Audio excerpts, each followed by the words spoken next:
तस्मै श्री गुरुवे नमः। तस्मै श्री गुरुवे नमः। मित्रों नमस्कार, कैसे हैं आप सभी। योग साधना की इस कड़ी में आप सभी का स्वागत है। मित्रों, जैसा कि हम लोगों ने कल के वीडियोज़ में सूक्ष्म व्यायाम की क्रिया कमर से ऊपर के हिस्से वालों के अंगों की करी हुई थी। आज हम लोग पैरों की सूक्ष्म व्यायाम की क्रिया करेंगे, जिसको करने से हमारी नाड़ी तंत्र स्वस्थ होते हैं। जिनको आर्थराइटिस की प्रॉब्लम है, जॉइंट्स पेन है, उनके लिए बहुत अच्छी क्रिया है। वेरिकोज बोन, जो नसों में स्वेलिंग आ जाती है, जिनको पैरों में दर्द बना रहता है, उनके लिए भी बहुत अच्छी क्रिया है। तो आइए देखते हैं कि पैर में के लिए सूक्ष्म व्यायाम की क्रिया कौन कौन सी है। दोनों पैरों को सामने की तरफ ले आएं, दोनों हाथों को पीछे पीठ से लगा लें। श्वास भरते हुए दोनों पैर के पंजे को नीचे की तरफ दबाएं। क्रिया अपनी सामर्थ्य के अनुसार, शरीर के साथ कोई जबरदस्ती नहीं। जब हम पैरों को नीचे की तरफ दबाते हैं तो अपनी हील्स, एंकल जॉइंट्स, कॉफ मसल्स, थाइस और हिप जॉइंट तक पूरा प्रेशर होगा। उसके साथ हुई है शरीर के जिस अंग की क्रिया हो रही है, उसमें जो भी तनाव, खिंचाव, सुख या पीड़ा है, उसके साथ हुई है। और फिर सांस छोड़ते हुए धीरे से पैर को ढीला छोड़ें।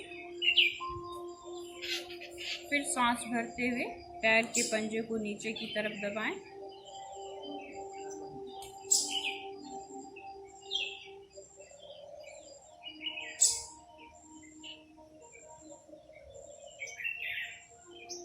और फिर सांस छोड़ते हुए पैरों को ढीला छोड़ें।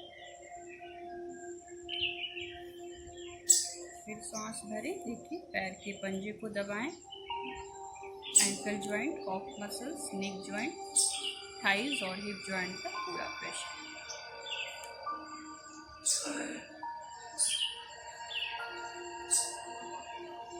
रिलैक्स करें। जो लोग कभी कभी होता है दोनों पैरों से नहीं कर सकते, वो इस क्रिया को एक पैर से कर सकते हैं। सांस भरेंगे, एक पैर को दबाएंगे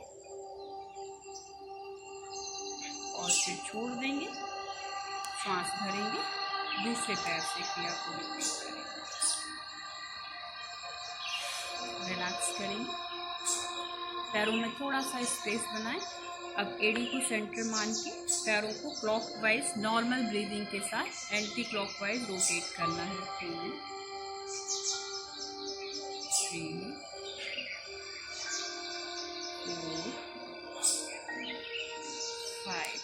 रिलैक्स करें। मूवमेंट जितना स्लो होगा, बॉडी की फ्लेक्सिबिलिटी उतनी बढ़ेगी और हमें हर क्रिया के साथ फ्लेक्सिबिलिटी ही बढ़ानी है।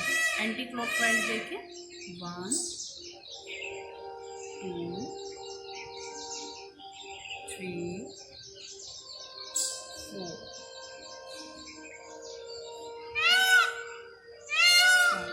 5। रिलैक्स करेंगे। इस क्रिया को भी यदि दोनों पैरों से नहीं कर पा रहे हैं तो एक पैर से भी कर सकते हैं। 1, 2, 3, 4, 5। एंटी क्लॉकवाइज भी करके इसे को देखें। 1, 2, 3, 4, 5। रिलैक्स।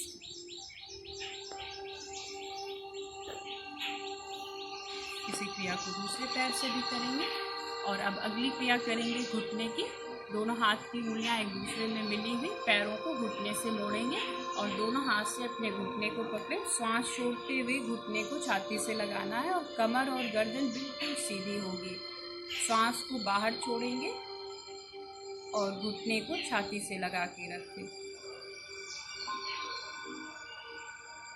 फिर श्वास भरते हुए पैर को ढीला छोड़ें। यदि हम पैरों को इतना अंदर की तरफ नहीं मोड़ सकते हैं तो आराम से जितना कर सकते हैं उतना करेंगे। और बहुत ज़्यादा जिनको घुटने में दर्द है या तनाव रहता है तो दोनों हाथों को अपनी थाइस के नीचे लगा लेंगे और श्वास को बाहर छोड़ते हुए पैर को इस तरीके से अंदर की तरफ मोड़ेंगे। शरीर के साथ हम कभी कोई ज़बरदस्ती नहीं करेंगे।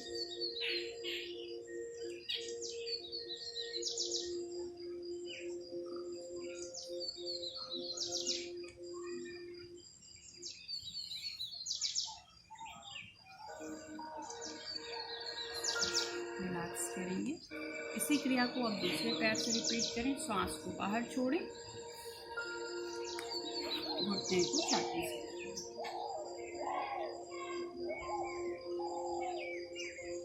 श्वास भरें,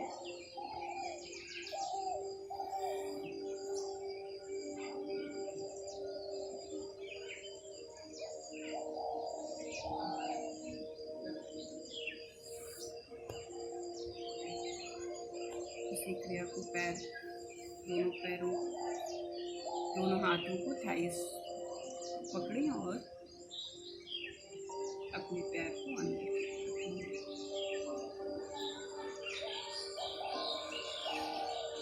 रिलैक्स करें।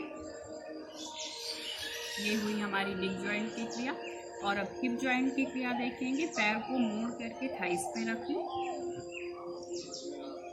अपने हाथों से अपने पैर के पंजे को पकड़ें सपोर्ट के लिए। अब एक हाथ से अपने घुटने को नीचे की तरफ दबाते हुए घुटने को धीरे से जमीन की तरफ ले जाएं, गर्दन और कमर उल्टी दिशा में।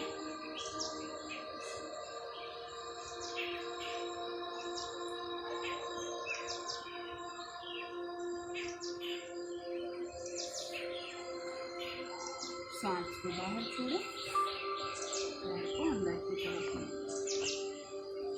बिल्कुल सहजता के साथ। जो लोग इतना पैरों को नहीं मोड़ सकते हैं वो आराम से पैर जितना खुले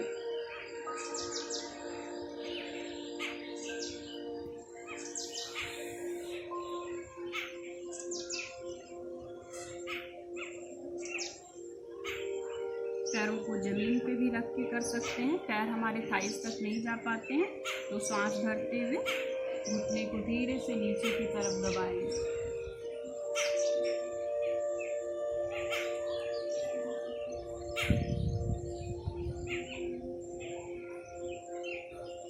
और छोड़ते हुए फिर पैर को इस तरीके से अंदर की तरफ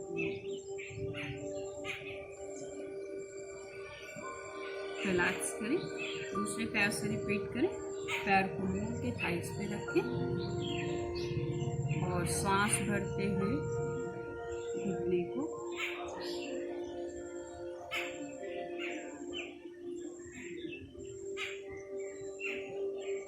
जमीन।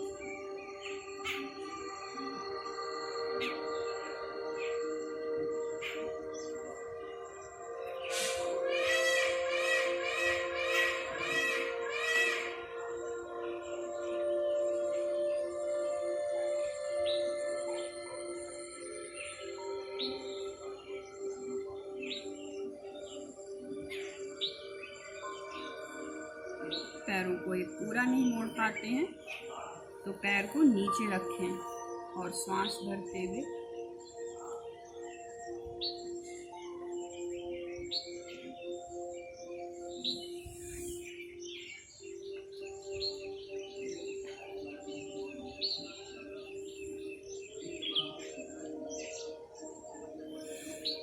रिलैक्स करें।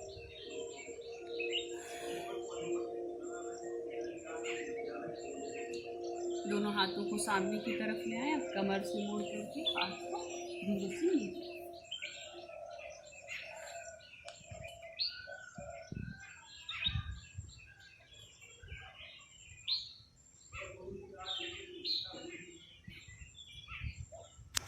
इसी क्रिया को नेक्स्ट साइड रिपीट करें।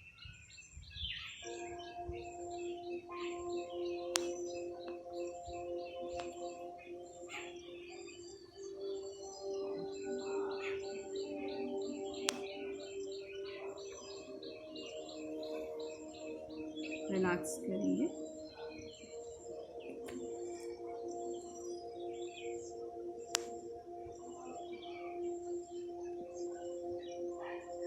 मित्रों, ये रही हम लोगों के पैरों के सूक्ष्म व्यायाम की क्रिया। इसका नियमित अभ्यास करें और हर एज ग्रुप के लोग इसका अभ्यास कर सकते हैं, चाहे वो 60 से 70 साल या 28 साल या 25 साल के लोग होंगे। कोई भी इस क्रिया का अभ्यास कर सकता है और इसको जितना आराम से, जितनी सहजता से करेंगे उतना ही हमें लाभ होगा। मित्रों, नियमित जो हमारा अभ्यास होता है, अभ्यास ही हमारा अनुभव बनता है और अनुभव जो होगा वो हमारा विश्वास बनेगा और विश्वास जो होगा वो हमारी शक्ति बनेगी। और उसी शक्ति का नाम चाहे जो आप दे दीजिए, श्रद्धा दे दीजिए, पूजा दे दीजिए, अध्यात्म दे दीजिए।